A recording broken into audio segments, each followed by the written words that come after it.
Shabbat Shalom. Welcome to After His Heart Ministries, Midrash Rabbah 2.0. What does it mean to count? That and more as we get into this Midrash. One of the things that we want to get into in this current situation of parasha is, what does Tisa mean? And what is the significance of Tisa? Now, I can tell you one of the more important elements of this is going to be that when Ezra kind of made a decision about how he was going to break up the Torah into readable parts, and let me explain. When they came back, when the people of Israel came back from exile, and I should say the people of Judah, because the people of Israel actually were the northern kingdom at the time. When they came back, there was basically there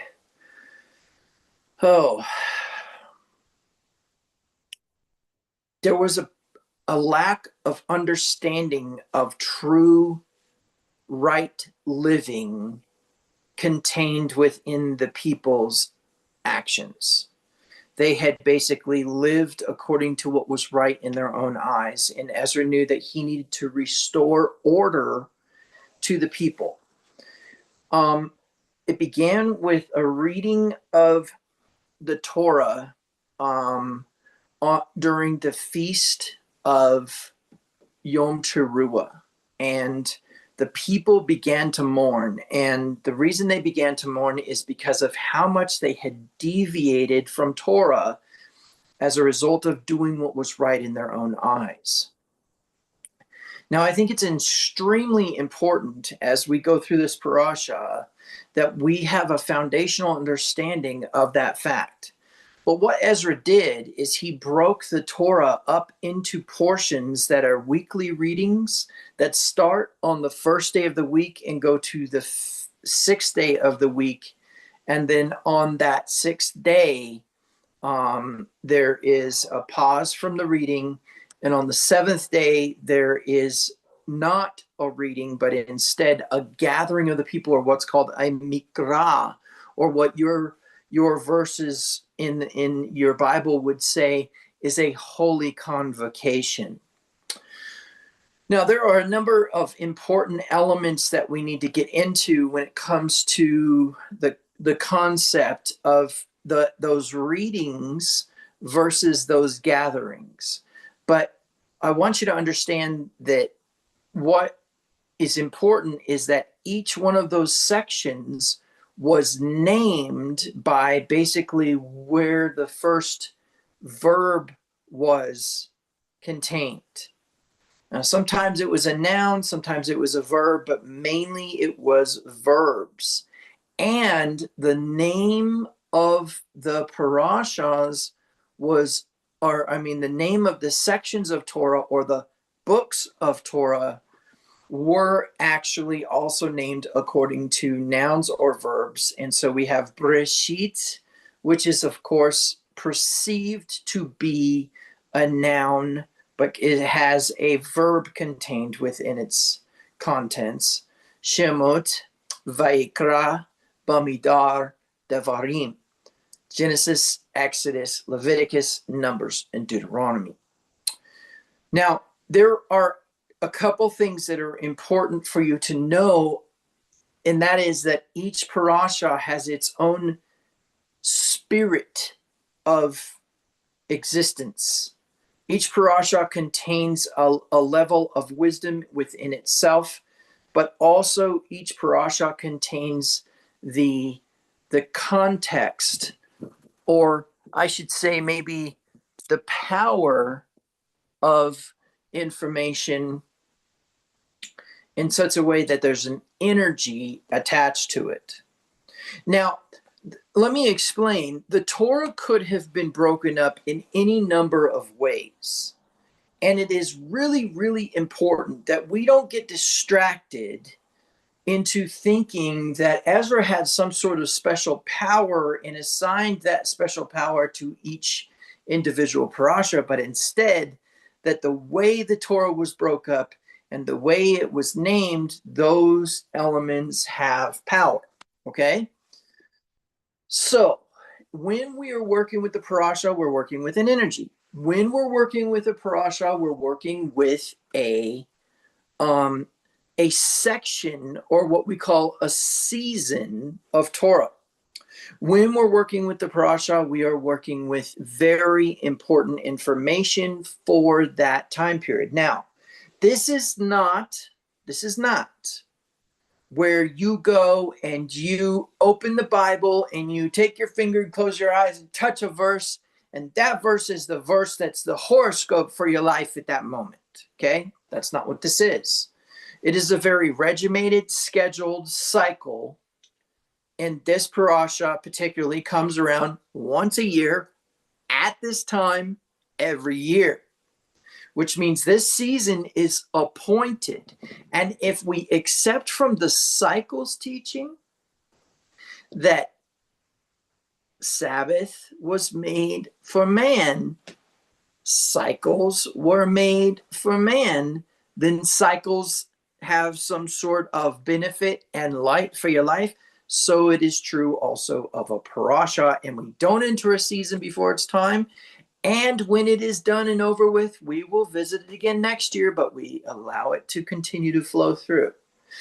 So this week and at this moment, this particular parasha is contained within Tisa.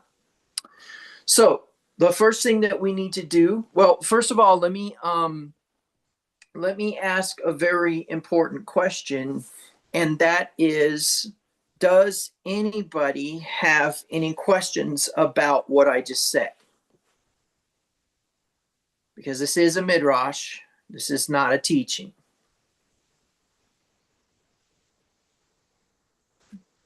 Okay, I'm going to go ahead and check YouTube and see whether or not we have any comments on YouTube.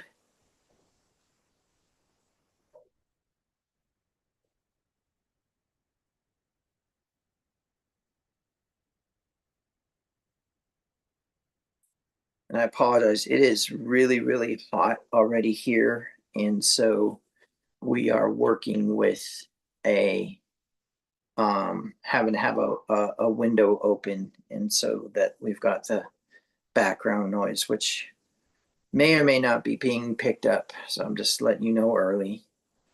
Okay, there we go. And I'll just say hello, everyone, so that people know that they can chat if they need to. All right. Okay, so now let's go ahead and start by getting into the Hebrew element of Tisa. Okay, so we're going to go ahead and I will share my screen.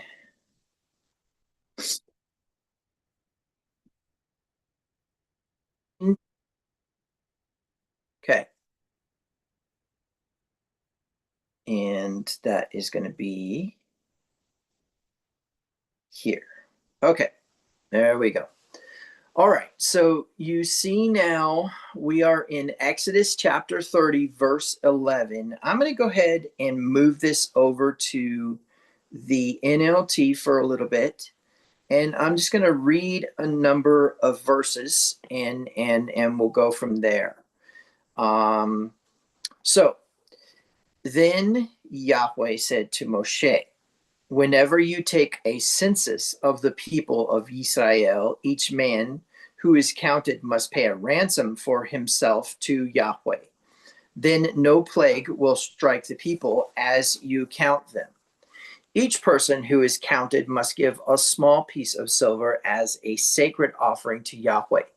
This payment is half a shekel, based on the shekel of the sanctuary, which equals 20 gerahs. All who have reached their 20th birthday must give this sacrifice or this sacred offering to Yahweh. When this offering is given to Yahweh to purify your lives, making you right with him, in the rich must not give more than the specified amount, and the poor must not give less. Receive this ransom money from the Israelites and use it for the care of the tabernacle. It will bring the Israelites to Yahweh's attention and purify your lives. Okay, so we, I think I can probably let that go from there, and we can necessarily get back to the discussion for a moment. So, first of all, contained within this parasha is a huge teaching concerning earning the light versus having the light without merit. And it is a deep explanation, and there's a lot that goes into it. But the way that we want to really kind of tap into this is to say, okay, so it seems as though that concept of numbering the people is what gives us the census by which then males over the age of 20 are obligated to this particular tax. Okay. And I think there are a number of very important pieces of this puzzle that we would need to get into. But I'm going to try to wreck your head a little bit first. Okay. So before we get into this in a way that would lean in the direction of mysticism and ontology and things like that, let's keep it simple for a moment, and then we can get complex, because God knows he is complex, and you cannot simplify reality through attempting to generalize concepts. We need to jump into details that are so extraordinarily important in this situation that if you have a misinterpretation of something in the English, your brain could go a certain way. So let's talk about what we actually read in the English. First of all, and I think this is important, is we read that they're taking a census. So let's ask a few questions. First of all, is there ever an instance in that we can find in the Bible where that was a bad plan?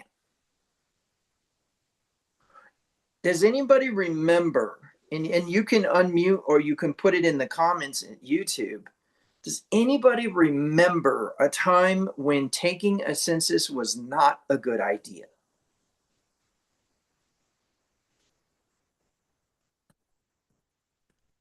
David. Yeah, David.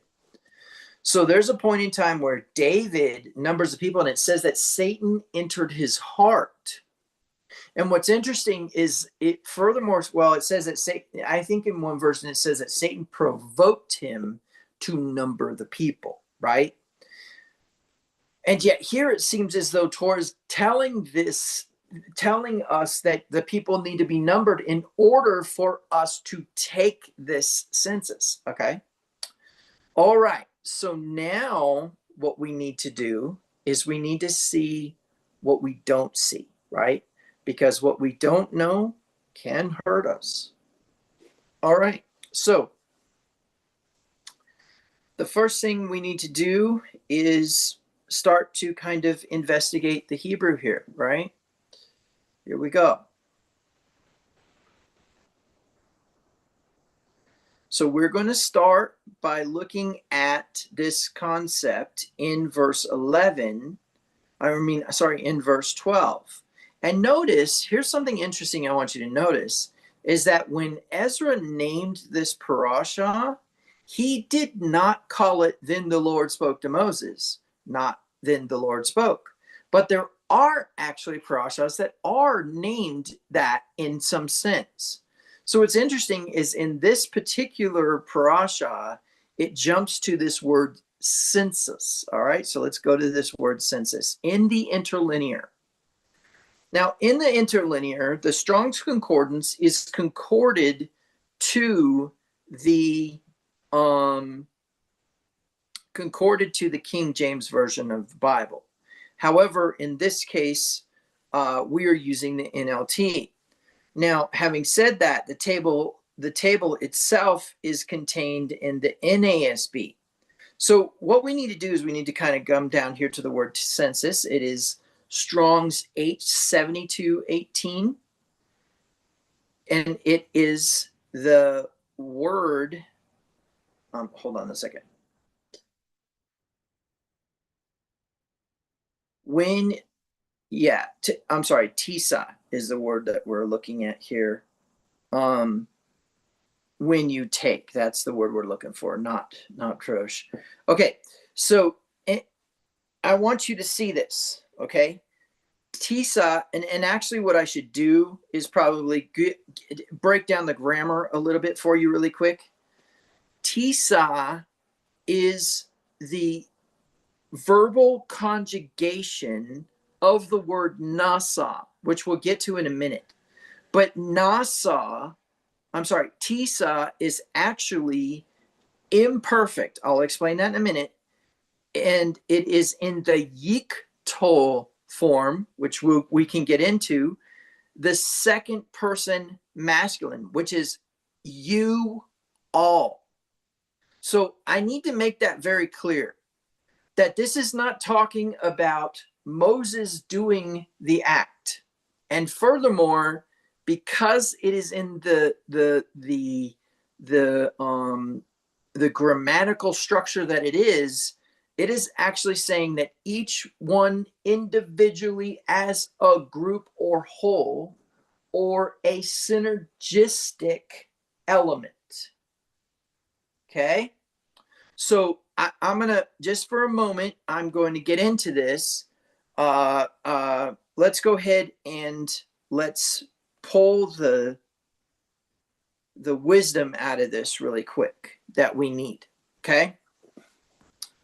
So the way that I want you to think about this is that we as human beings, in our state of our wounds, limiting beliefs, our entitlements, and our lack of imagination, and our inability to utilize the negative things in our lives for the good, and that reframing that's necessary, of course, we are evil.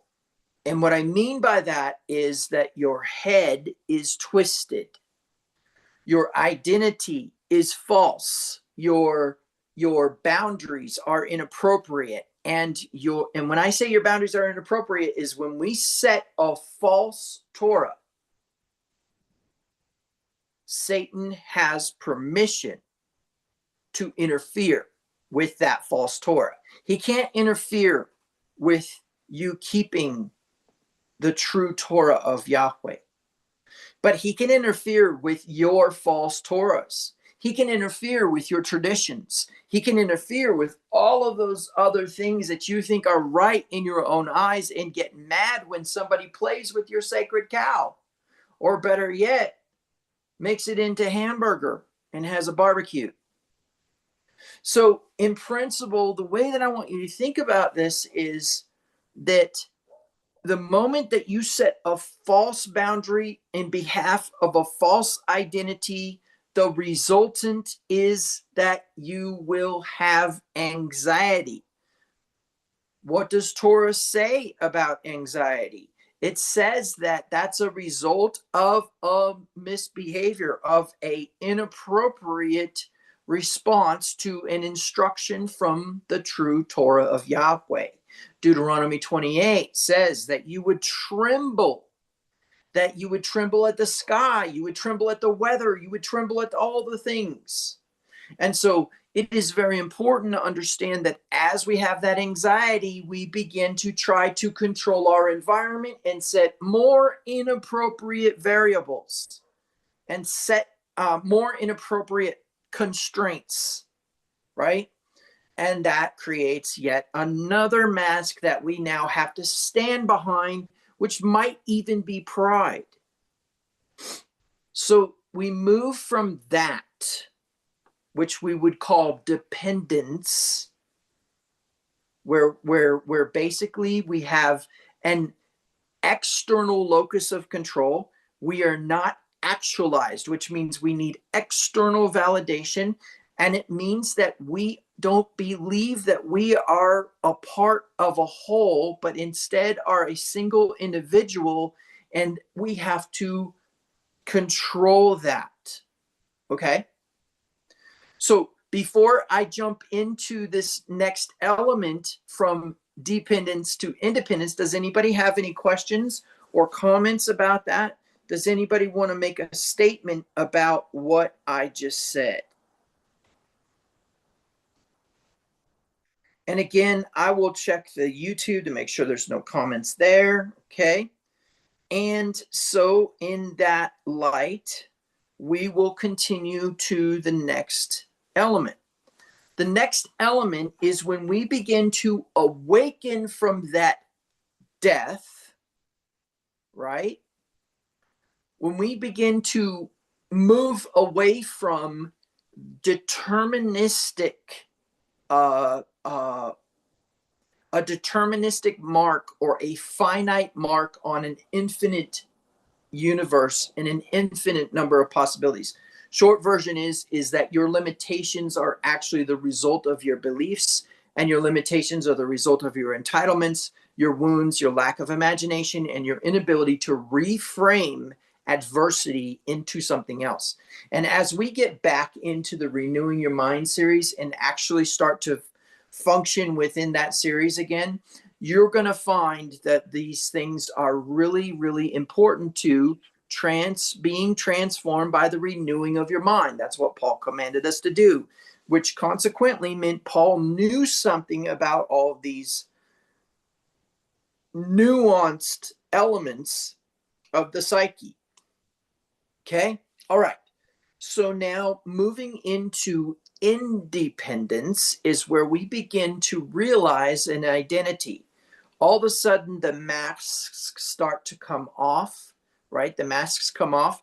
The anxiety begins to lower. The boundaries begin to relax, and we have less false Torahs, and therefore we have less foothold for the enemy to insert itself. Okay. And as we begin to move into that self-actualization, the control on our lives begins to lax and eventually relax into where you now have external control over your life.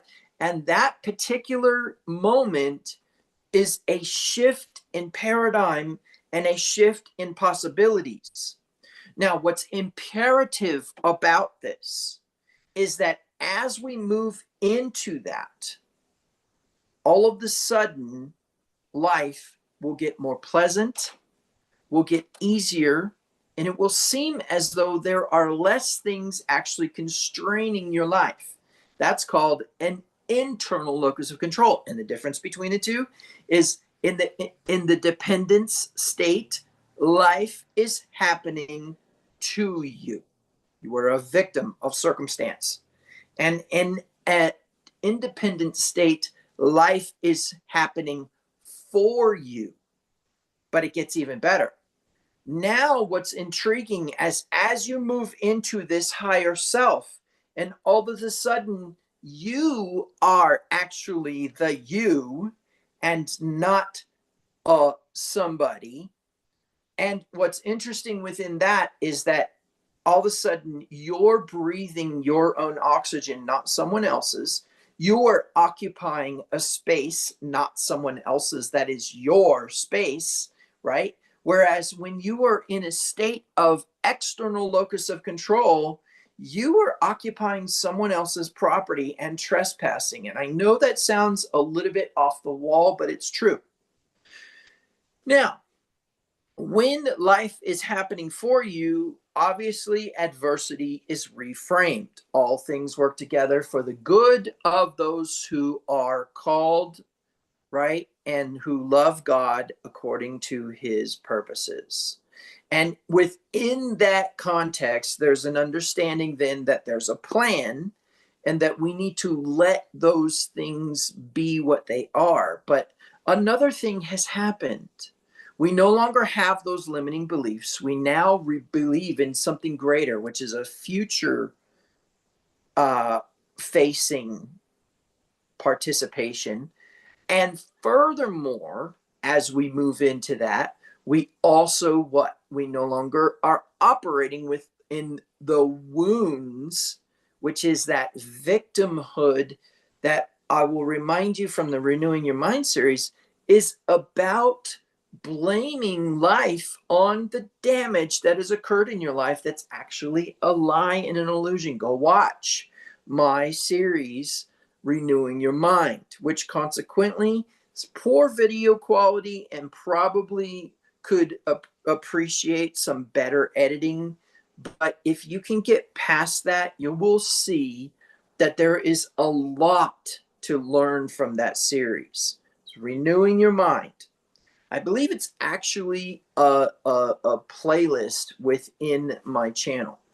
Now, the next piece of the puzzle is something that people just don't understand until they're there. And that is the moment you become self-actualized, your adversity has become your strength, and your strength becomes your ministry, which means you begin to operate as a self-actualized person in a world of wounded, limited, entitled people, which means you now navigate a world of twisted minds while you are operating in a strong mind. Well, interestingly enough, as more than one person begins to operate that way, they become attracted to each other. And more become attracted, and more become attracted. And what's interesting is the ultimate purpose here is elevation of the community, the raising of the people who are wounded, the untwisting of the mind, the strengthening of the mind, and the result, and this is important, will be elevation. And we're going to get into that a little bit today. But before, and I will tell you, I just gave you a hint as to what direction this is going. So, having said that, now let's see if anybody wants to bring anything up before I move to the third element. Okay, the third element. So I'm going to check the YouTube channel, see if there's any comments there. There isn't. And then I am going to go ahead if anybody wants to unmute and make a comment.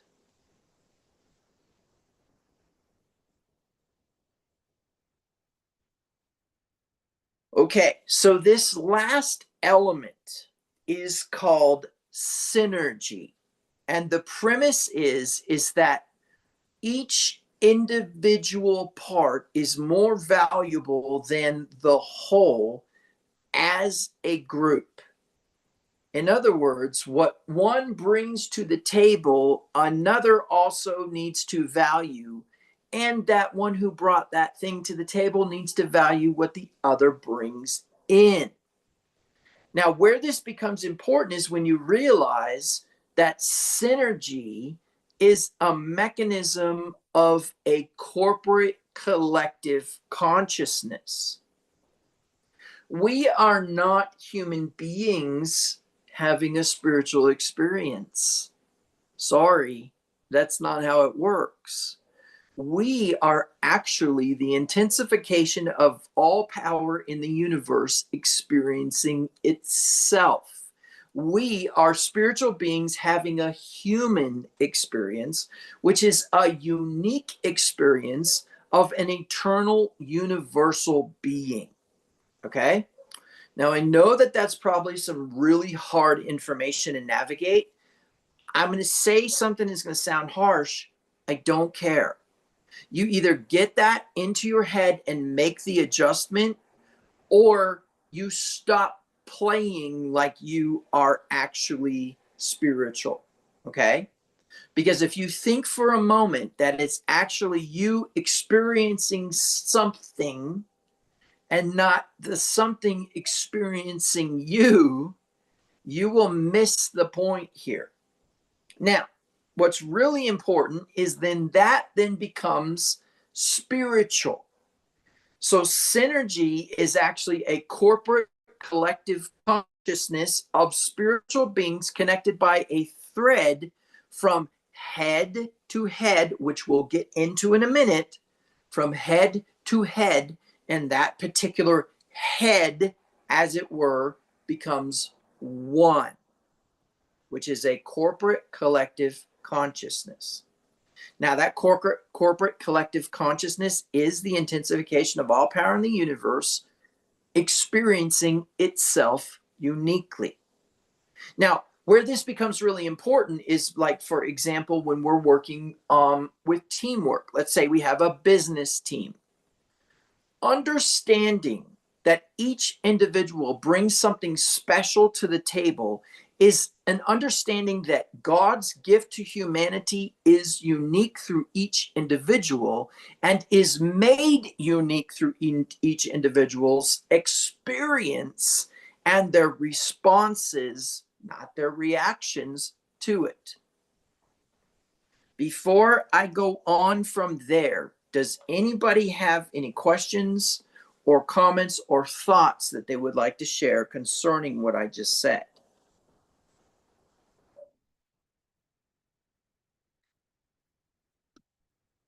Okay, so moving on now to the next piece, we understand that in a state of synergy, the most influential vibration creates the resonance by which the rest of the things around it vibrate, or what we call entrainment. Okay, so as a group of people begin to elevate a group of people, there will be a change in vibration. Lower vibrating human beings are in a state of dis-ease. Higher vibrating human beings are in a state of actualization, in a state of internal locus of control, in a state of corporate collective consciousness. Meaning that from a somatic point of view, somatic, what you think is what your body begins to experience. Okay? Now, where this becomes important is in the fact that one of the things that you'll find in the state of elevation is that there seems to be, and we can learn this from our Messiah, Yeshua, a necessity for physical healing. Oh, but there's more. There also appears to be an absolute instruction that if you are in a state of that elevation and healing, that you will use monetary trade in some form to increase the economic status of that entity. Okay? All right. So before I go any further, does anybody have any questions? So let me check first on YouTube.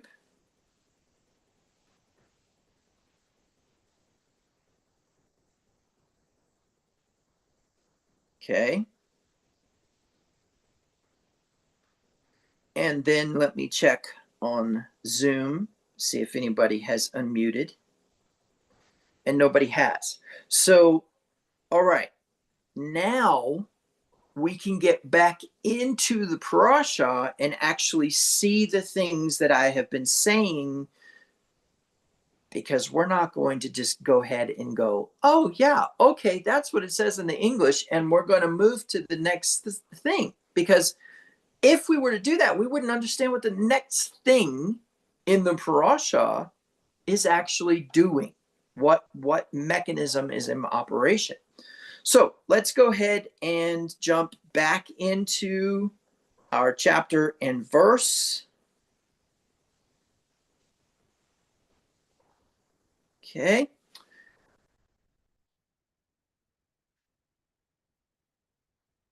All right. And jumping down to verse 12, going into that word, you will find that when it says Tisa, right, that it is actually the root word nasa, to lift, bear up, or carry. Okay?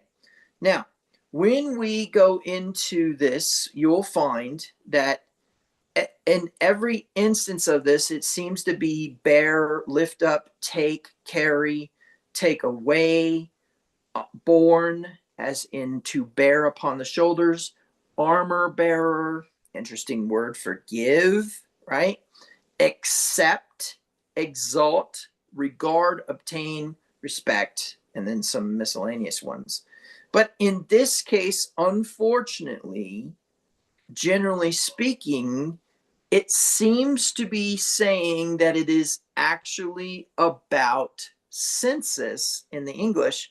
But now watch this. A primitive root to lift in great variety of applications, literally, figuratively, right? Absolutely and relatively. Accept, advance, arise, right? Suffer to, as in patience, bear up, bring forth, right? Burn or carry away, cast. All right, so now let's go back to first usage and let's see what we have. Our first usage is actually Cain replying to Yahweh. So let's talk about this. Yahweh said, "What have you done? Listen, your brother's blood cries out to me from the ground. Now you are cursed and banished from the ground, which has swallowed your brother's blood. No longer will the ground yield good crops for you, no matter how hard you work. From now on, you will be a homeless wanderer on the earth." Cain replied to Yahweh, "My punishment is too great," right, "for me to bear." Now, I'm just going to state just something really quick for the record here, is that what we have here is a present tense participle or an infinite construct. So when it's saying it here, it's literally saying that too great is my bearing. Okay? My bearing. So before we go any further, what do we have? We have a lifting, not a calculation, right? Not a context of finding out who's over the age of 20 in order to know who pays this tax, but instead some other element here. Okay? All right. So when we're working with that model, now you understand that this is about elevation. It's about lifting, raising something up. What are we raising? Well, obviously, in the context of light, we are raising the frequency, thereby raising the vibration, thereby intensifying the energy. All right. Now, I know that there's a lot more that goes into what I just said, but that's the short. The frequency, the vibration, and the energy are all affected by this raising. Okay? All right. And you could see where we're already heading here, right? You can see that we're heading towards raising this economic status. So before I go any further, does anyone have anything to say about that? Any comments on YouTube? And if you're watching this later on, you are still welcome to make comments. And if you have, if you're participating in the live right now, you are more than welcome to participate with us. We have almost 100 subscribers. Any one of you 100 people are welcome to make a comment. This is not Rabbi Q's expertise day. Okay, this is an opportunity for you to say, well, why is this this way, or what is this? And I often check my messages on YouTube to make sure that I'm not letting somebody slip through the cracks, including the trolls. I have a number of trolls who I have to get rid of their comments all the time. Okay, and so having said that, does anybody have want to unmute and make any statements about what I just said? Okay, so then let's jump into the next part of this verse.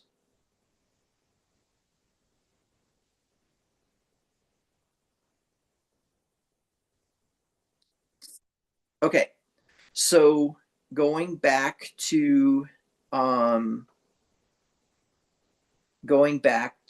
Exodus and getting into the Hebrew, and of course we know that Tisa is in the second person plural, right? I'm sorry, second person singular, but in the context of a oneness, okay? Because it's not any, it's when it's saying this, it's not saying it in the context of a singular individual, but instead a collection of singular individuals, okay? And so the reason why this is important, and maybe I shouldn't have said earlier that it was you all, but the reason why this is so important is because of this next part. So here's what I want you to see here. This from here to here. Kitisa et rosh. Okay? So the way that we're going to do this, we're going to go down to census, which is that word rosh, and you'll notice it is not a census. Okay? Rosh is the head of something. Okay? And so what this really says is when you elevate ahead of the sons of Israel, right? Then right here it says to number them. Now watch this. This is really going to become amazing. Notice it actually has nothing to do with numbering. Pakad has to do with paying attention to, or better yet, visiting. I'm going to prove it to you. We're going to go to the first instance of the word pakad. Okay? And it's actually in Genesis 21:1. Yahweh kept his word and did for Sarah exactly what he had promised. And when we look in this, what it says is Yahweh took note, right? But what it really means is Yahweh visited. Let me show you. Let me prove it to you. Going back to Genesis chapter 18, he's speaking with Abraham, right? And he says, where is Sarah, your wife? Right? She's inside the tent. Then one of them said, I will return to you about this time next year. Right? In other words, I will visit you about this time next year. And then in 21, we have the birth of Isaac. And specifically that Yahweh kept his word and did for Sarah. And if you look in here, it actually does not.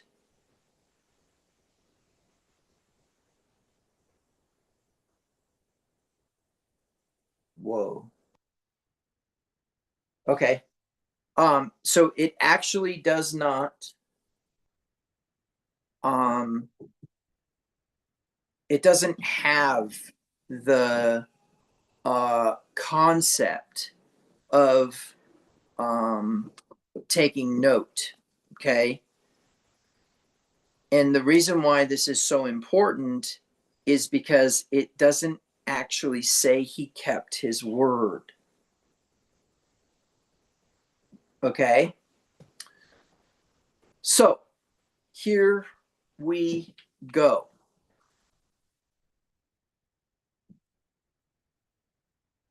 We have what?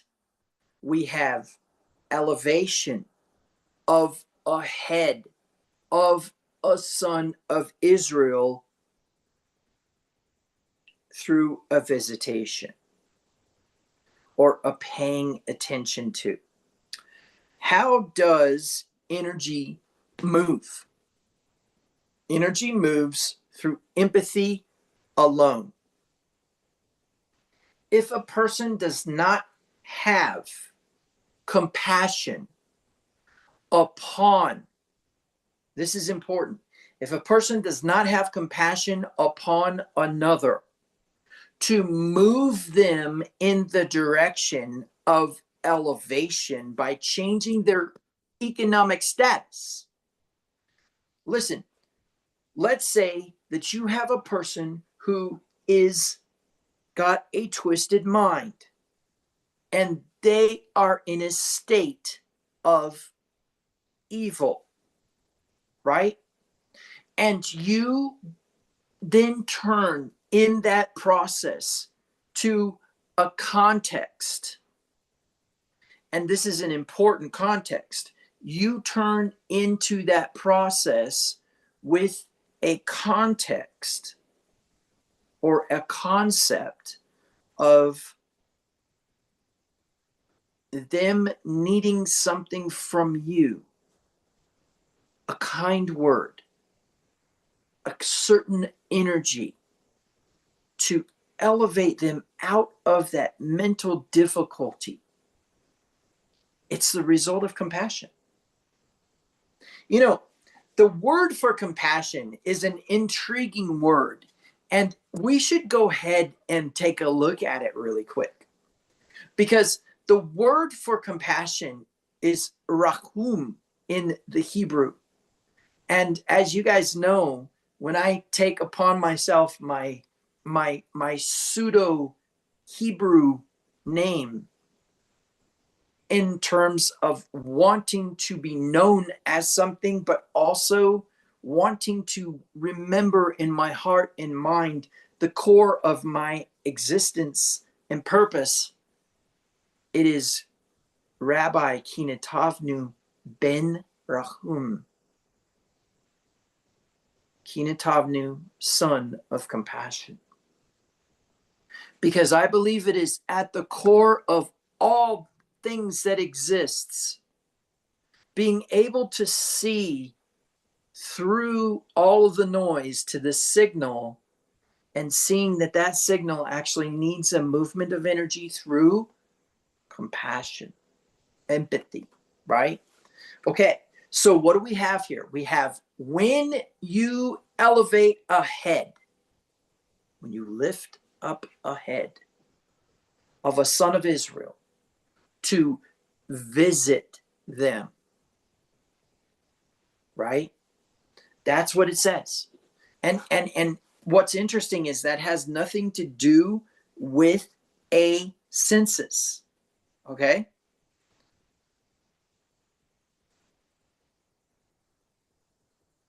So now going into this moment and going into this process, we have something interesting that we need to get into, and that is, whoops, that's not where I want to be. This is where I want to be, and I want to go here. Okay? Here we have this thing. It is, number one, a participle passive, which means that it is ongoing without a whole lot of actual force. And the way that I'll explain that in a minute is a state. Okay. The second is that it is masculine plural, and I'll explain that in a minute. But you need to also know that that context then is actually also a construct and is therefore basically kind of the concept of visiting. Okay. visiting, okay? Now, this is important. And I don't want you to miss this. But the concept here is that there will be one individual within the, and in fact, let me get off this so that I can really drive this point home.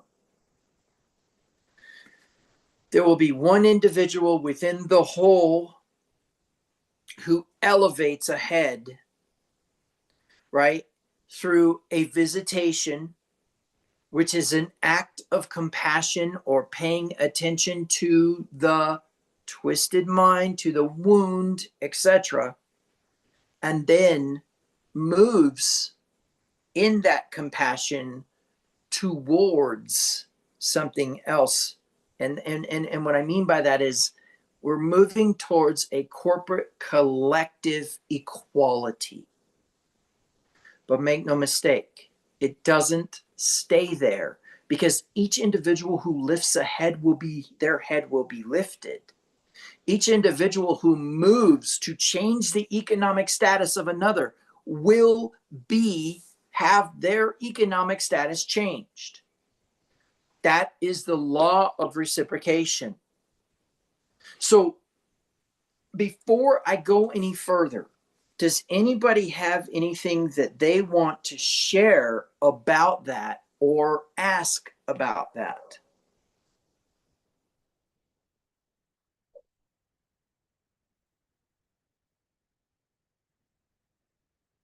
Okay, so now, and this is important,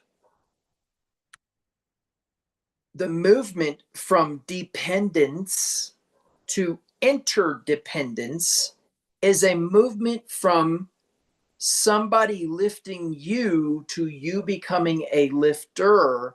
And then the movement from lifter to corporate collective consciousness is the context of a shared compassion or a shared energy of mercy or of bearing up.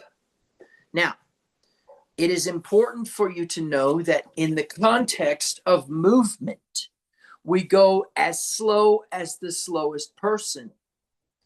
And so we find within our group the one who needs elevation.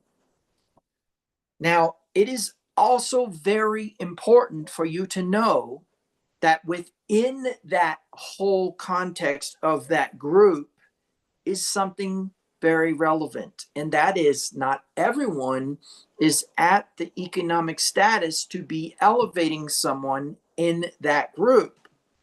Some people are the ones in need, and that requires a surrender of the ego and an acknowledgement of covenant.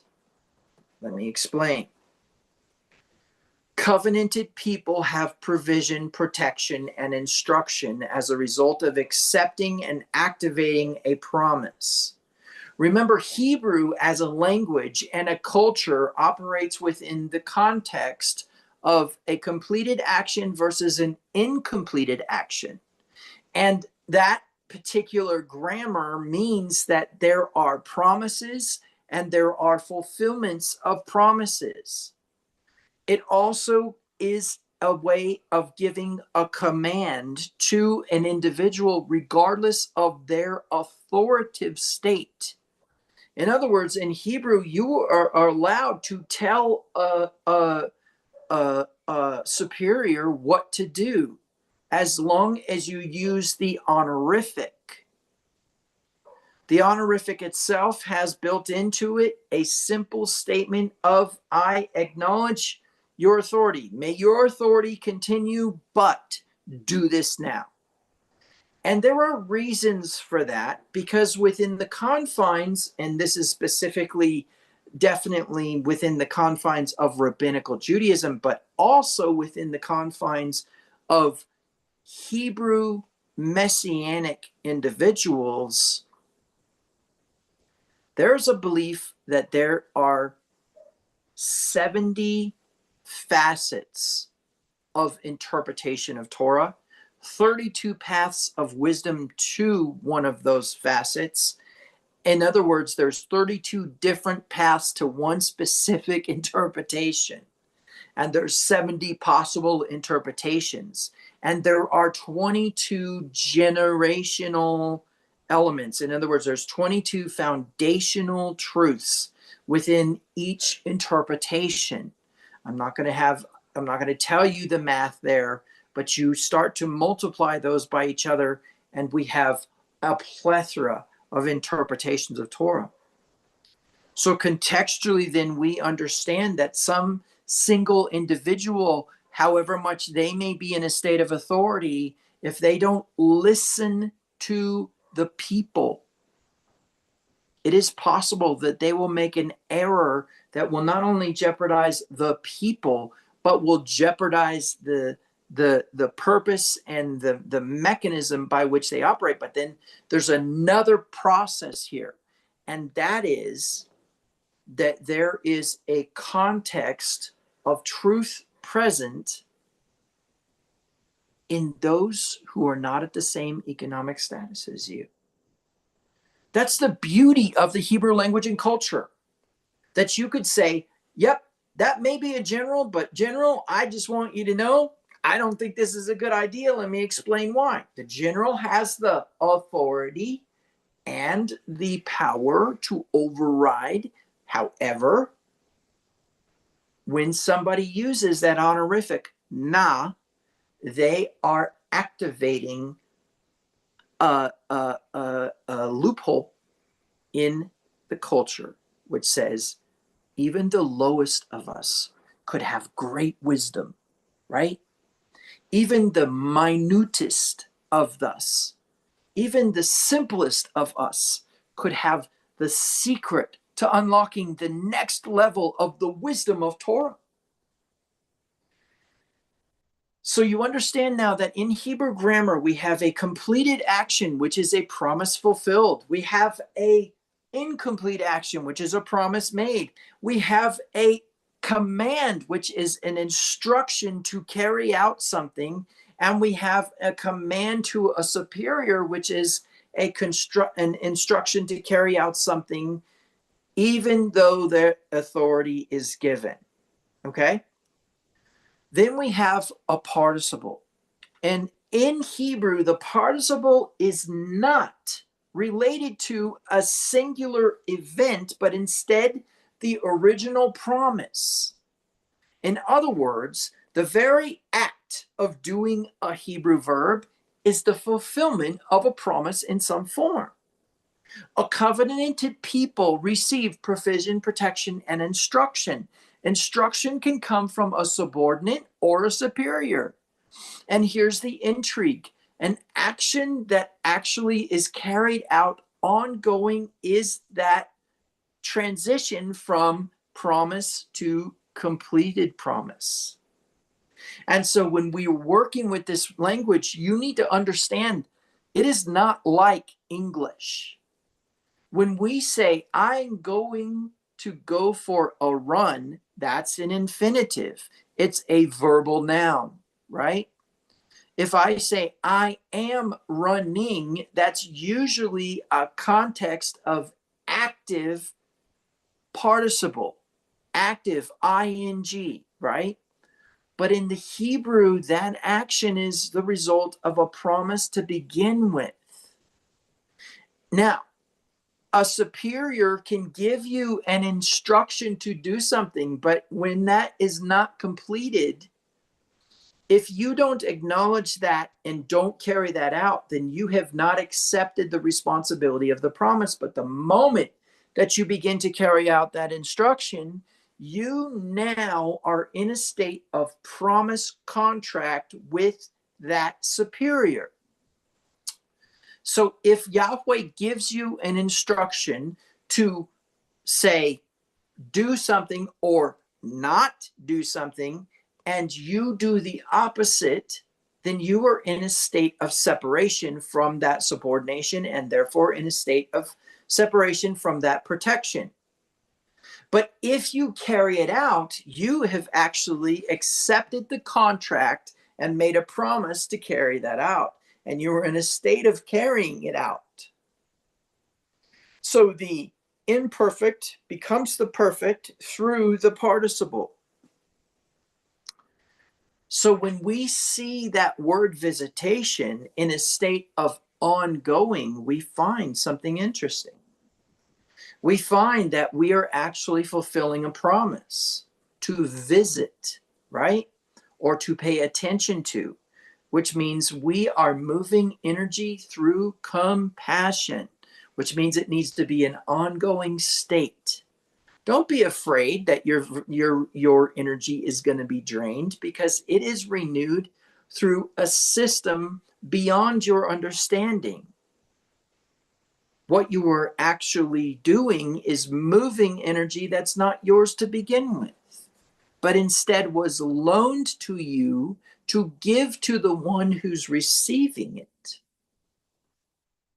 Isn't it interesting then that we accept that that which we have been given isn't actually ours, but is ours to pass on to another?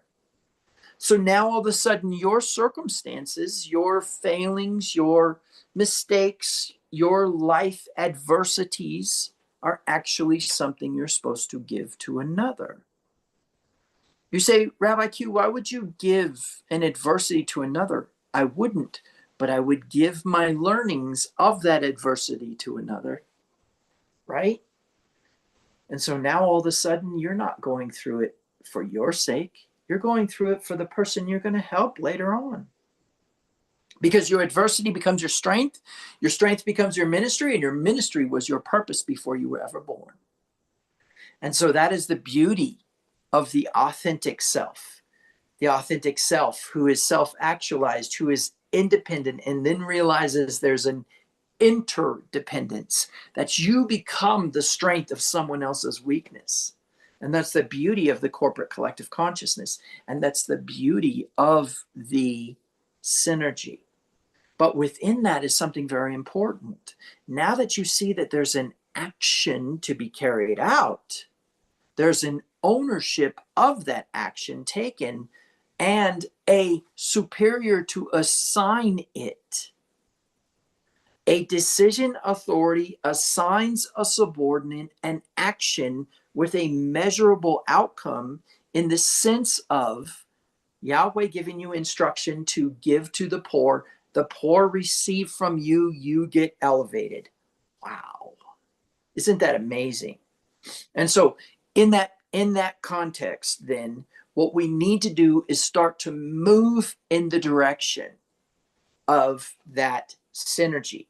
Start to move out of dependence and life happening to you, and start to move into independence, life happening for you, and your adversity becomes your strength, and then you are strong in somebody else's weakness, which is interdependence. And believe you me, the blessings that come from that is really powerful, because in ancient Hebrew understanding, if you provide hospitality to one who does not have the ability to provide it for themselves, they are to return to you something in exchange that actually is usually either, it can be labor, right?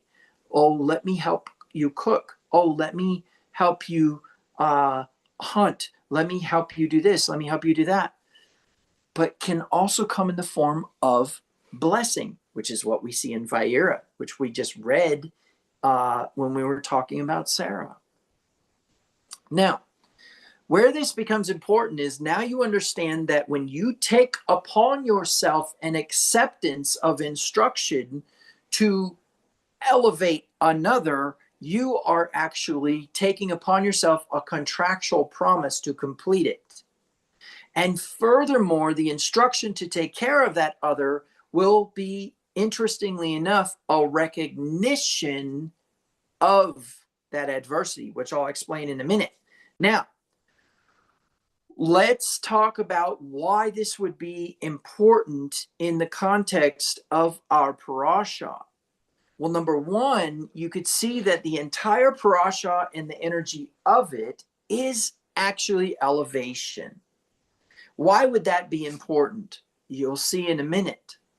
But before I go any further, I would like to give people an opportunity to unmute and tell me what they're thinking or what they're learning, what they're experiencing, or I'm going to look on YouTube really quick and you can type in the comments. Okay, so then we will go ahead and give people an opportunity to unmute, ask questions, make statements. All right.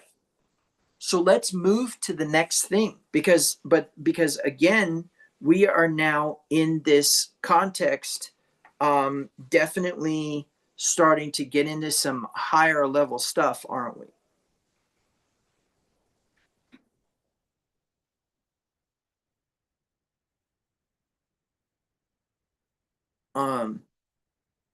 So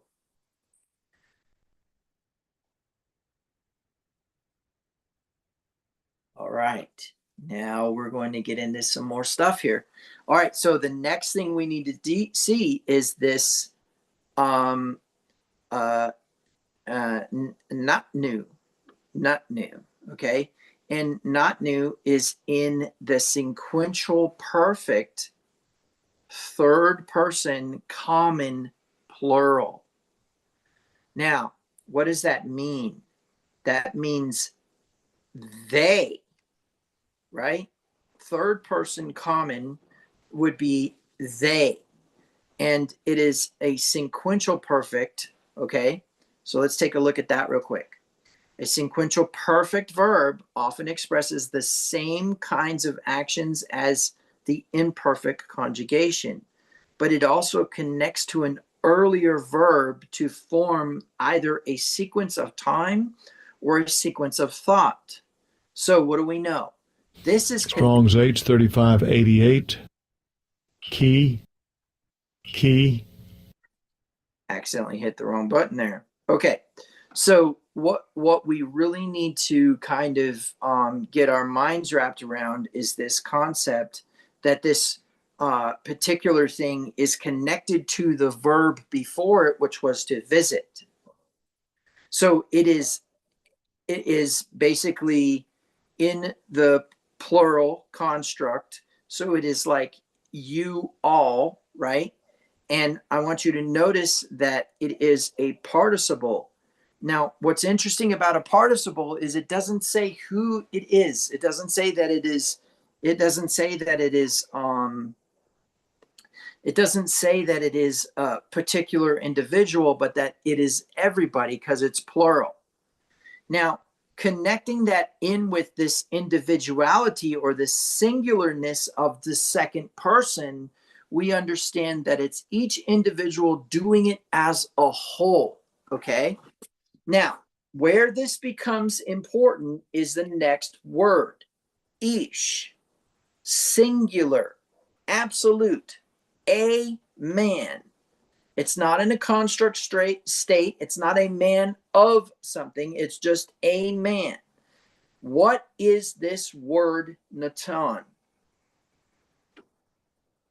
To give. It is as simple as that. You visit and you give, right? And then what do we have? We have the word kofer. Kofer comes from the root, which is the price of life or ransom, okay? And it is used only 17 times, which means we need to raise the flag of suspicion. If something is I would say 50 or less, but we could get into maybe 20 or less if we wanted to get really technical, and accept that the word kofer here actually means to cover. Okay? And and I'm about to prove it to you. This is going to be important, right? Watch the first usage of kofer.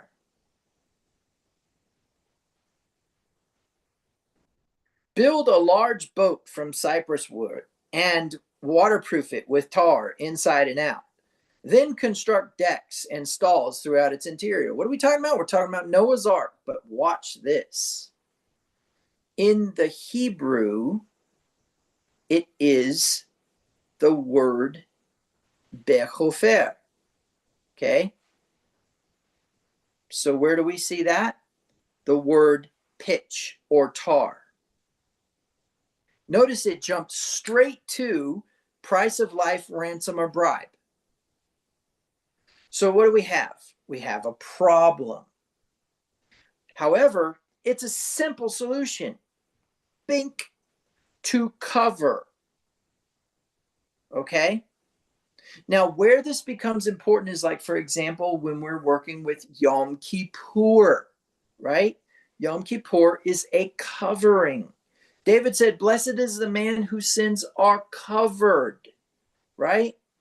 Okay, so the premise here is that on the one side, we've got this concept of making atonement or purging, right? Or covering, right?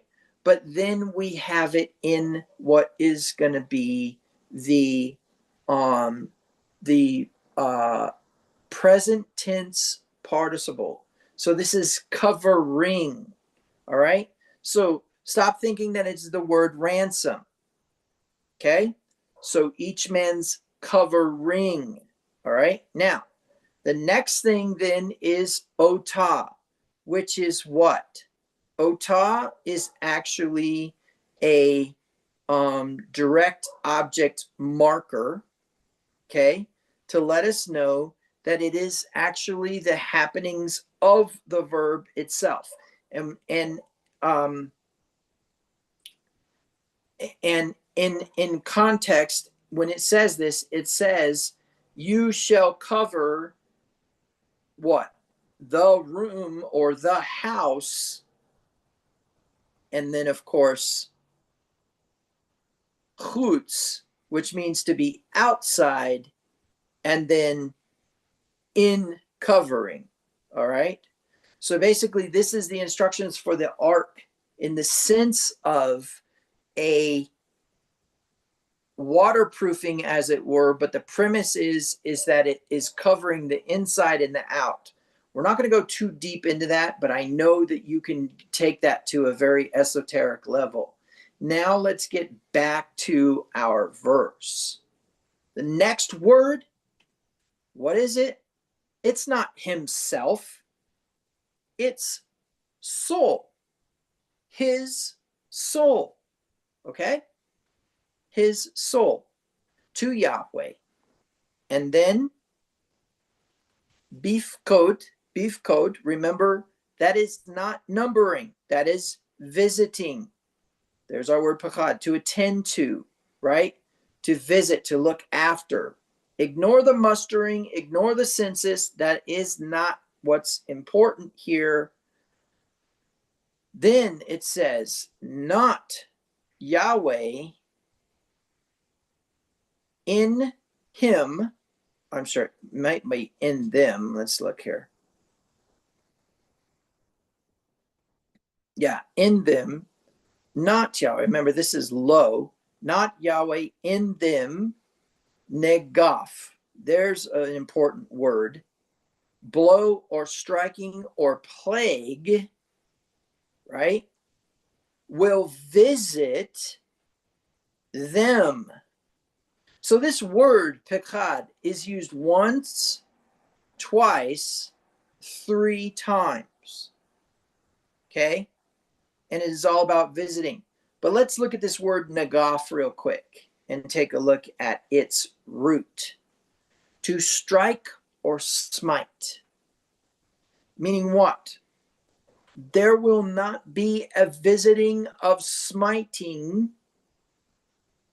if you elevate the head and give a covering to their soul.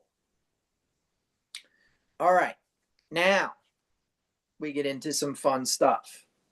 Let's take a break from the screen share, though.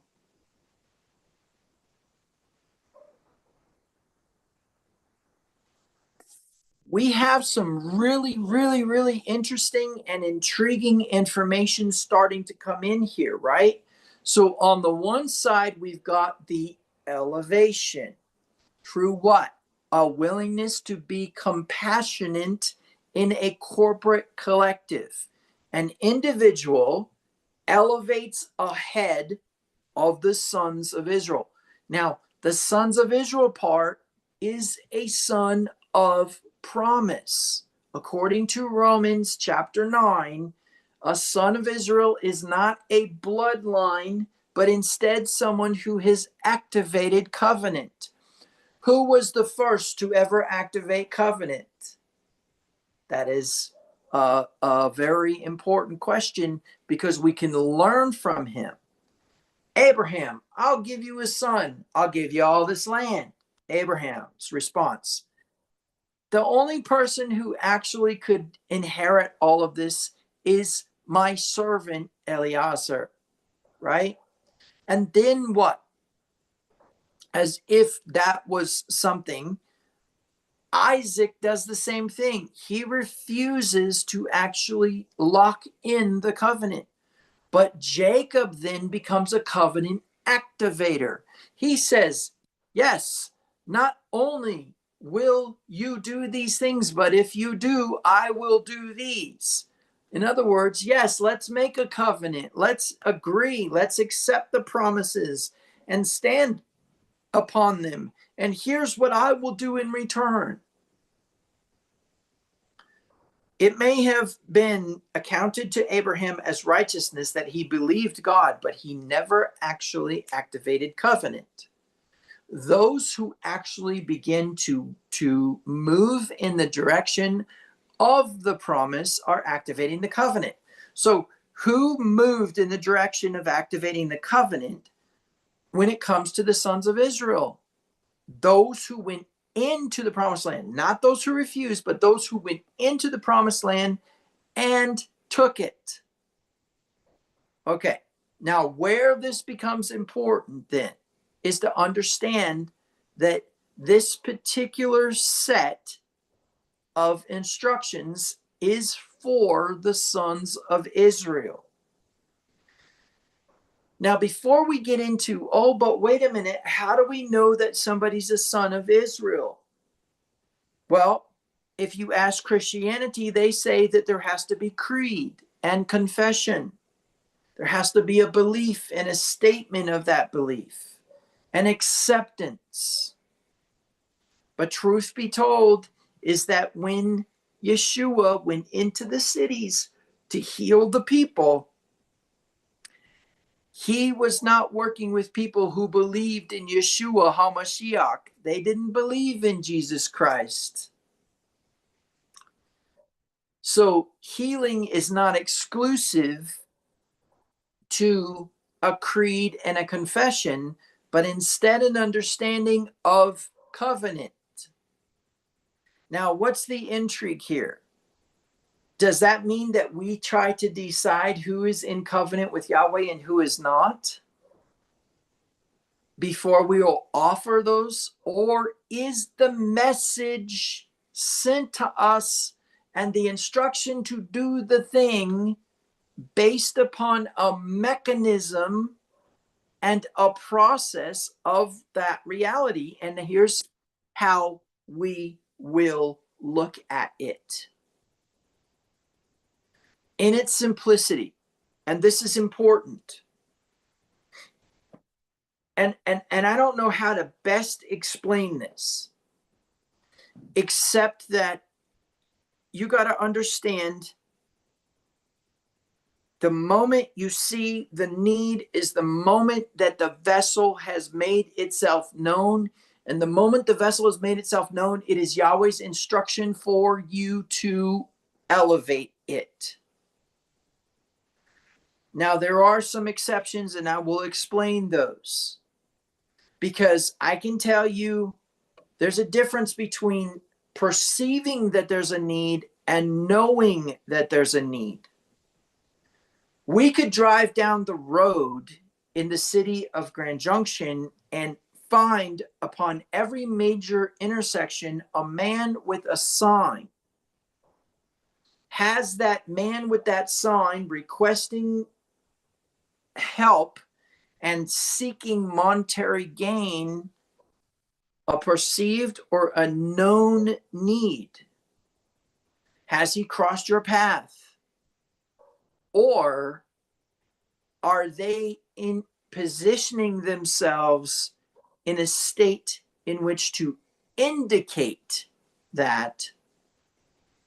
That's where it is important to have discernment. There are times when we will be traveling and we will encounter that. We'll encounter somebody with a sign saying, please help, anything will help. I will not experience even the minutest witness to assist that person. And then there will be times when I will happen upon someone who is in that state of either homelessness or desperation or whatever, and I will connect with them and experience that moment of knowing, and it won't matter whether they have a sign or not. And my encounter with them will be memorable on both my part and theirs. Now, there are fools who will take advantage of that for the sake of scarcity. And then there are those who will actually experience the elevation and accept it and become covenanted in that sense. But what's important to know is that when you have the knowing, that is your invitation, and your invitation will always result in a crisis of belief. And that invitation will always result in something that requires faith in action. And that faith in action will be as a result of the fact that you probably don't have what they need. If you were to give it, you'd be giving away what you have.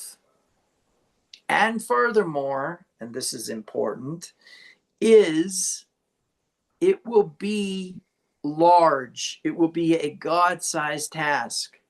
The assistance that they require, the need that they have will be large. They probably will not trust you. They don't know you. And they're operating in a state of scarcity, which means you pull up in a nice vehicle, they figure out how much they can get out of you as quick as possible and disappear. That's not your responsibility either. When someone gives an indication that they are in need and you experience that moment of tinge, that moment of cognitive dissonance, that moment of incongruity, I promise you that outcome will never turn up empty. Now, where this becomes extremely important is in the focus of how the rest of this works. So as you elevate ahead of the son of a son of Israel through visitation, paying attention to them, compassion, and you give to their soul a covering, then Yahweh will not bring a strike against you all. Understand that the community responsibility to care for the poor, the Levite, are huge. And the necessity that you would take what you don't have and give it to that other is important, because in that context, then we find a nuance of that power of reciprocation being greater based upon the perceived sacrifice than the next person. Now, what we need to get into next is the context of covering. Okay. So Adam and Eve consume the fruit, find themselves naked and then afraid. And in that, they construct coverings for themselves, trying to conceal their shame. Meaning that when you elevate the head of a son of Israel and move that energy through compassion, you also will give to that particular individual. And that's the interesting thing, is it says they. So you have this ongoing action of energy movement to a they, which would be the corporate collective consciousness. But interestingly enough, also not any one individual excluded. You give to them a covering for their soul. Kofer is covering for their nefesh, their soul, which means what? You no longer allow them to try to cover their own shame, but you bring them into a state in which shame is not a factor. So now you understand why Tisa is very deceptive in the English as to what it actually says in the Hebrew. And when I first discovered this a number of years ago, I didn't understand all this reciprocation. I just knew it like, what are you talking about? How do you lift somebody in a census? It doesn't make any sense. Now it makes so much sense, it's not even funny, right? So moving to the next piece, and I'm not going to share my screen on this. I'm just going to read something to you, and that is,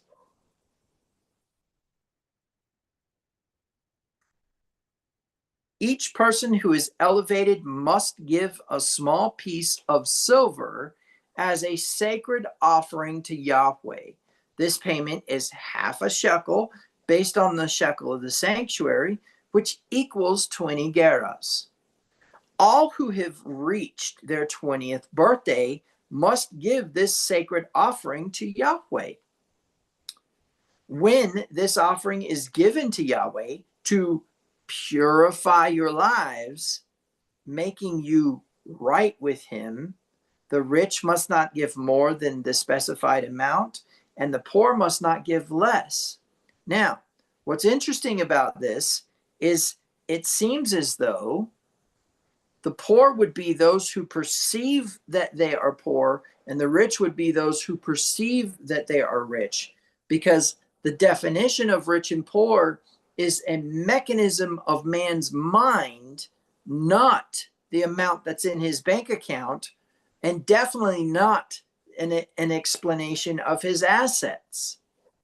Because truth be told is you could inherit those same assets and you could totally squander that inheritance into zero because of your mind. So the rich are those with a strong mind, and the poor are those with a twisted head. And it is not about the economic status of a human being in terms of whether or not they are monetarily able to provide for themselves. Because why? Yahweh provides them. Remember what Yeshua said, take no thought for what you shall eat, what you will wear, and what you will drink, right? Gives an explanation of how all these things are special. But who's he speaking to? Jews who do not believe in Jesus Christ. They walk away from that sermon going, what? This man teaches with authority, not like one of our teachers. They didn't know who he was. They didn't have a clue.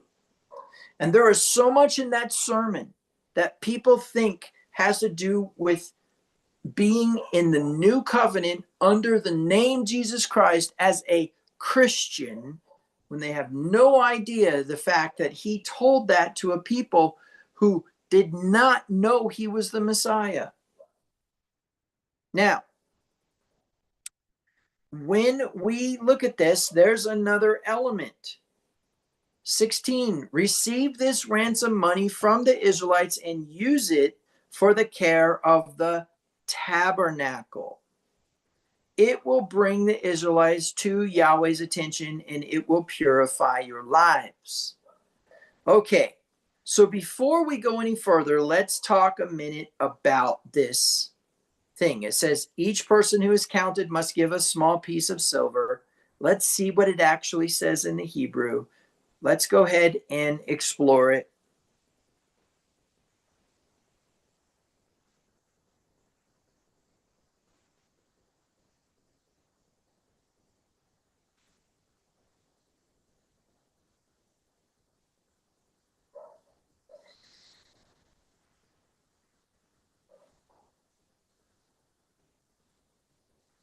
Okay. So, a couple things that we probably need to look at. The first one is that part where it says who is numbered. So it's the person who was paid attention to is the one who is actually going to do this part. They shall give, and of course it says all, everyone, right? The whole, back to that corporate collective consciousness, right? Who was numbered or who was paid attention to, half a shekel according to the sexual or according to the shekel of the sanctuary, right? As a contribution. Teruma. Contribution or offering from the word room, which means to rise up. Now, what I want you to think about here is what is actually being communicated. It's saying when you are elevated, it is time to elevate someone else. What if you were to refuse to elevate someone when you've been elevated? What if you broke the cycle that is in place? What if you broke the mechanism? How would the universe and everyone else react? And what would be the ramifications? In other words, if people were elevated but didn't elevate others, and if people refused to elevate, what would happen to the system? You're looking at it. The actual reality of the circumstances of your life right now in front of you and everyone else's in front of you is the result of that broken cycle. When you are elevated, you elevate. When you are elevated, you elevate. Let me tell you, there was a point in time when I was a homeless person. And during that season, I found a dollar bill on the ground. I immediately turned around, went into Walmart, bought something and converted the money into coin, and turned around and walked back outside. It was the middle of winter, walked back outside and dropped a dime into the Salvation Army bucket. Why did I do that? Because no one is going to appreciate a dime except the Salvation Army. And interestingly enough, me finding that dollar was an elevation. Later on that same week, I was given $100. Now, it won't always reciprocate that much, but you need to understand that's how this mechanism works. I was given 10 times 10 the amount that I had put into that bucket. I had found the dollar. That was my elevation. I contributed to someone else's elevation through a corporate collective process. Everyone who puts coin into those buckets over time add up. That benefit goes to people who I actually was, right? I go to the Salvation Army and eat dinner while I'm homeless. I go and I receive clothing from them while I'm homeless. And so in that process, I experienced that benefit. But interestingly enough, while I was homeless, I contributed to that bucket because that was the only way that dime was going to make a difference. The dollar wasn't really all that big a deal, was it? It's not, doesn't seem like a gift from God. But the mechanism that it started resulted in eventually, because I tithed on the 100, free vehicles for all intents and purposes, free home, and many other benefits along the way until I was so elevated with free vehicles and assistance in buying vehicles later on and all the other things. I eventually was the operations manager of a corporation, from homeless to running a company to where the business owner never actually came in. I was the boss. And what? A vehicle of my own. And that as a result of trading in a vehicle that was given to me. And I have multiple accounts. When I wrecked that vehicle, immediately a vehicle was given to me. And eventually it moved into homes, and eventually it moved into positions, etc. This ministry is the result of elevation.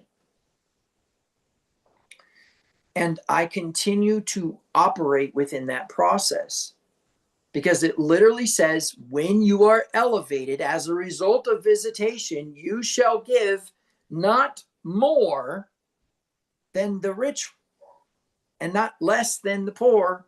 In other words, the poor will give the same amount that the rich will, and that will result in what?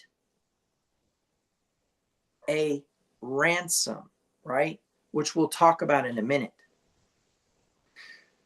Now, here is the intrigue. The intrigue is that the moment you break the cycle, you're the same as everybody else. The moment you operate within the fear of that mechanism, you're the same as everybody else. There is no elevation. There is no cycle. Welcome to the human race. Welcome to 2026 and the mess that we're in. It is very important for you to recognize that there is more to this than people understand. They're so disinterested in hearing what Yahweh has to say about the situation that they just say, oh, yeah, the Israelites at that time had to pay a shekel. And there is a direct connection to the firstborn, isn't there? And there's a direct connection to that last plague in Egypt, isn't there? But we're looking at a higher level of interpretation here. Okay. So, does anybody want to comment on anything that has been said thus far? Anybody want to share anything like that? We'll give you an opportunity to unmute. And then I'm going to go ahead and go look at YouTube.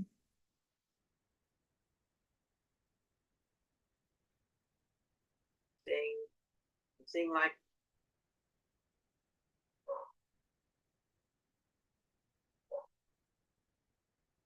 mm-hmm, mm-hmm. Okay, thank you, Shoshana, for sharing that with us. that life happens for us, not to us. I really appreciate your participation in that discussion, and we're looking forward to future interactions with you for sure. Okay, so the next thing then that we need to get into is going to have to do with the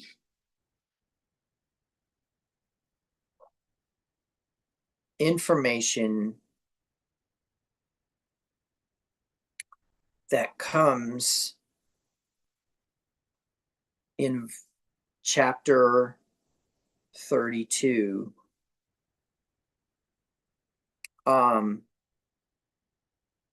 And let me just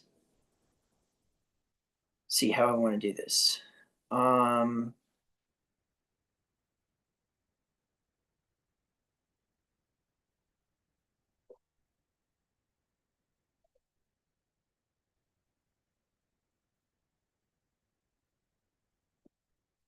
Give me one moment. Sorry.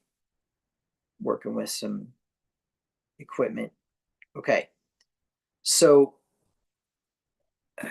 all right. I think what I'm going to do is I'm just going to share my screen and we are going to look at this. There's some things that I don't want to bring up today. And so, since this is a Midrash and people can unmute, I'm just going to let you know. Aaron is not going to be a part of our discussion today. Okay. But this is what I want you to see. When the people saw how long it was taking Moses to come back down the mountain, they gathered around Aaron. Come on, they said, make us some gods who can lead us. We don't know what happened to this fellow Moshe who brought us here from the land of Egypt. So Aaron said, take the gold rings from your ears of your wives and your sons and daughters and bring them to me. All the people took the gold rings from their ears and brought them to Aaron. Then Aaron took the gold, melted it down, and molded it into the shape of a calf. When the people saw it, they exclaimed, O Israel, these are the gods who brought you out of the land of Egypt. Aaron saw how excited the people were, so he built an altar in front of the calf. Then he announced, tomorrow will be a festival to Yahweh. The people got up early the next morning to sacrifice burnt offerings and peace offerings. After this, they celebrated with feasting and drinking. They indulged in pagan revelry.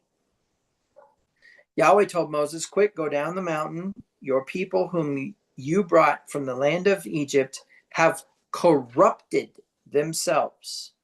How quickly they have turned away from the way I commanded them to live. They have melted down gold and made a calf, and they have bowed down and sacrificed to it.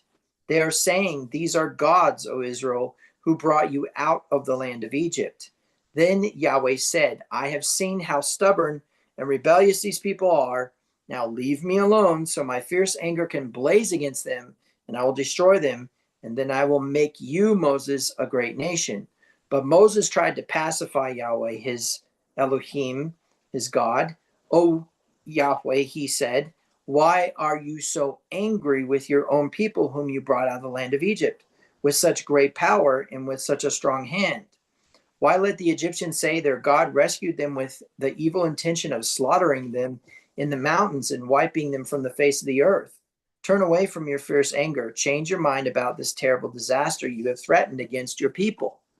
Remember your servants, Abraham, Isaac, and Jacob. You bound yourself with an oath to them, saying, I will make your descendants as numerous as the stars of heaven, and I will give them all of this land that I have promised to your descendants, and they will possess it forever. So Yahweh changed his mind about the terrible disaster he had threatened to bring on his people. Then Moses turned and went down the mountain. He held in his hands the two stone tablets inscribed with the terms of the covenant. They were inscribed on both the front and the back. These tablets were God's work. The words on them were written by God himself. When Joshua heard the boisterous noise of the people shouting below, he exclaimed, it sounds like war in the camp. But Moses replied, "No, it's not a shout of victory nor wailing of defeat. I hear the sound of a celebration." When they came near the camp, Moses saw the calf and the dancing, and he burned with anger. He threw the stone tablets to the ground, smashing them at the foot of the mountain. He took the calf they had made and burned it. Then he ground it into powder, threw it into the water, and forced the people to drink it. Finally, he turned to Aaron and demanded, "What did these people do to you to make you bring such a terrible sin upon them?" That's as far as I want to go with it. So,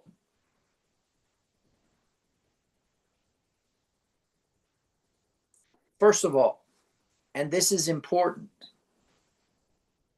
what are we actually experiencing in this parasha? Remember the theme. Remember what I showed you at the beginning, because this is imperative that you get your mind wrapped around.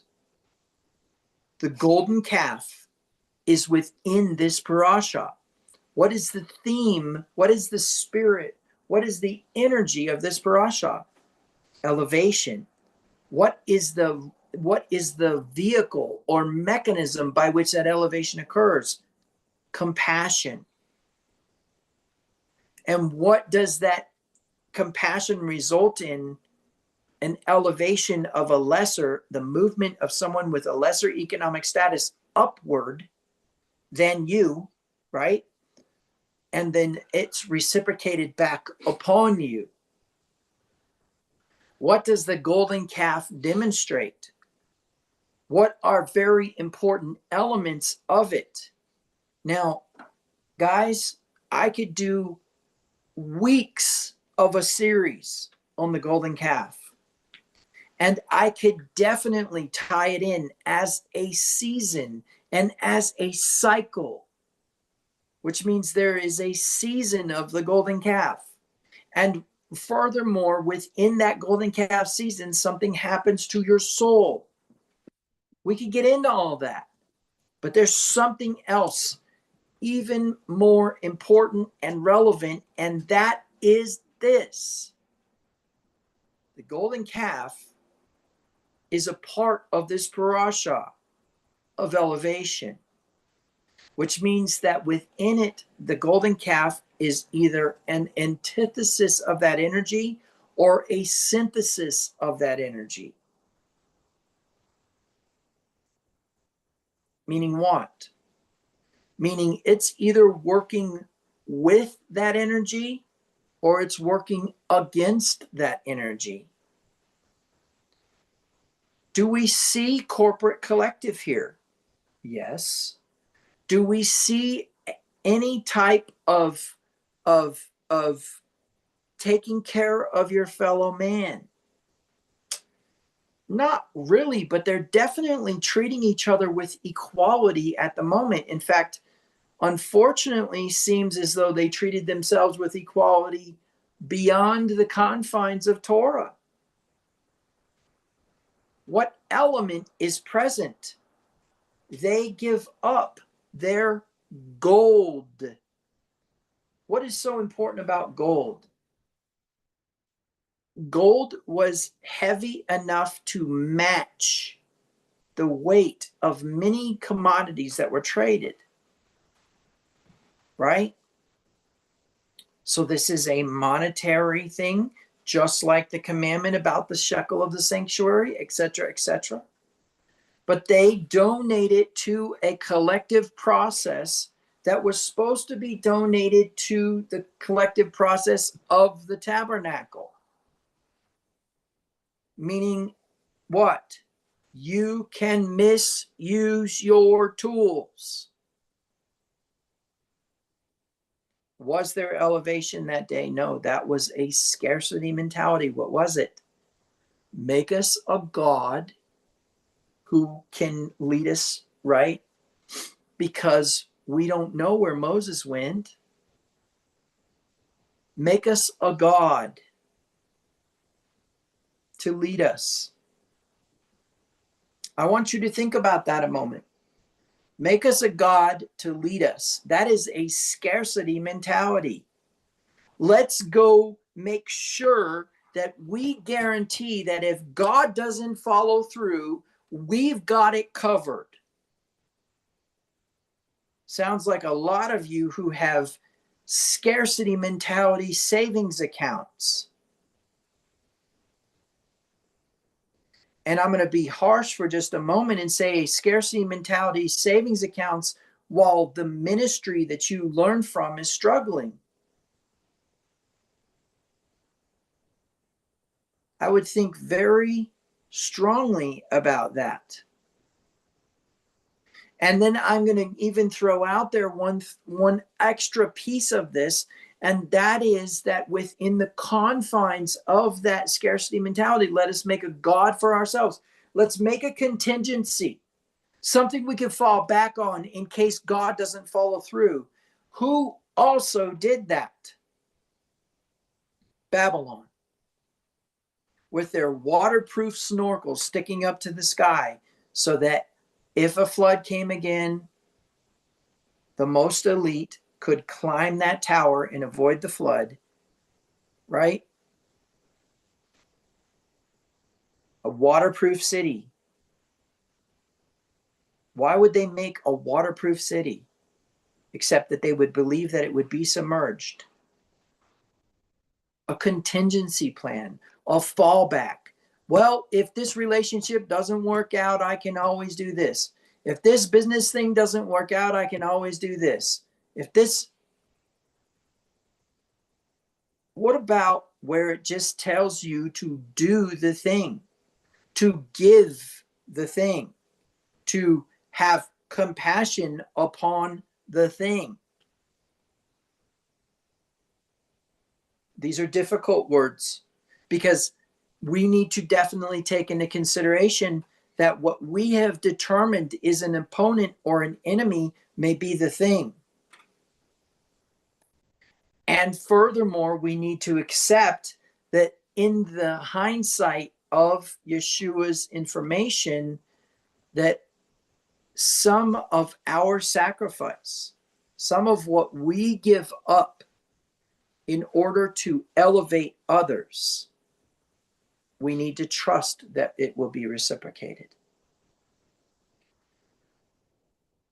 Well, that pretty much brings me to the end of our discussion about the parasha. I think that what we are going to do is we are probably going to, at the very least, I think we're going to say that this week needed to be understood from sundown Shabbat until now, needs to be perceived, watched, and identified as elevation. Furthermore, this week is designed to cause you to believe that you are not an elevated one and that you are not part of that cycle of elevation on two levels. One, you can't afford it. And two, that you can't trust the mechanism. You're not worthy of it. That no matter what you put into the energy of a circumstance, the result is not a benefit. And I can tell you, I have experienced that firsthand this week. And a temptation to build a golden calf, to create a contingency, and a temptation to take pressure off of the resistance, all the things that I've taught within the past 3 weeks, and even a temptation to quit, give up, become hardened, to become scarce in my thinking. It's all there. So Tisa is very powerful. For the sake of elevation is really what Tisa means. for the sake of elevation or conforming to elevation through an action.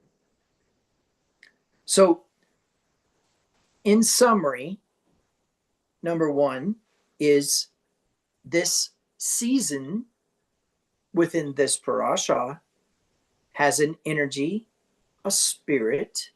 And when I say a spirit, what I mean is like an atmosphere or an attitude of, but a clear warning that that which was supposed to be part of the tabernacle became a part of the golden calf. And as a result, the tabernacle was not what it was supposed to be, but instead became a building, and specifically a tent. What was supposed to be an allegorical symbol of a human with an elevated soul became bones and flesh and coverings of an actual tent by which men and women would align themselves with the symbol of the tabernacle instead of them being the tabernacle of the Ruach HaKodesh, the tabernacle of the Holy Spirit, their own bodies, their own existence being a tabernacle of the Holy Spirit. Anything that anybody wants to say? Let me look on YouTube real quick and see if we have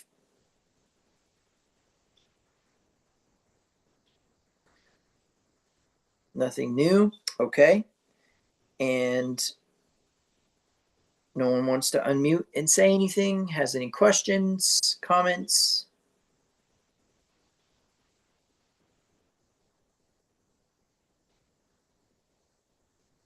Okay.